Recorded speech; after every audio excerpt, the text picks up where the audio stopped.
في لحظة في حياة كل واحد فينا بيقف فيها ويسأل أنا ليه مش مبسوط؟ دينا سألت السؤال ده، بس الإجابة كانت أغرب من اللي هي متخيلة.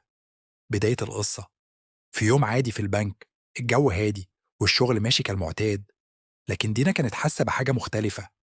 مش زعلانة من حاجة محددة، بس زهقانة. حياة روتينية، شغل كل يوم، مفيش جديد، مفيش إنجاز، مجرد تعب على الفاضي. في البريك أميرة جت لها، شافت وشها مقفول. أميرة بابتسامة: إيه يا دينا؟ الدنيا عاملة فيكي إيه تاني؟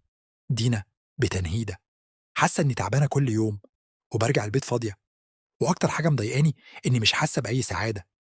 يعني بشتغل وبتعب، بس ليه مش فرحانة؟ أميرة فضلت ساكتة شوية، وبعدين طلعت كتاب فن اللامبالاة من شنطتها، كأنها كانت مستنياها تقول كده. أميرة، تعرفي إن الكاتب بيقول إن السعادة نفسها مشكلة؟ دينا باندهاش: يعني إيه سعادة تبقى مشكلة؟ دي مش المفروض تبقى الحل؟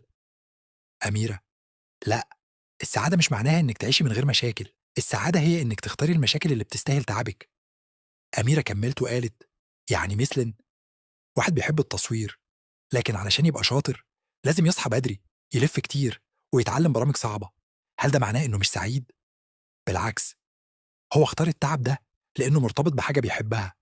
زيك بالضبط، لو تعبك في الشغل بيقرّبك من هدفك أو حلمك، يبقى التعب ده هو طريق السعادة. لكن لو تعبك ما لوش معنى بالنسبة لك، يبقى فعلًا هتحسّي إنك بتضغطي نفسِك على الفاضي. دينا سكتت وبصّت للقهوة اللي قدّامها: يعني أنا لازم أختار تعبي؟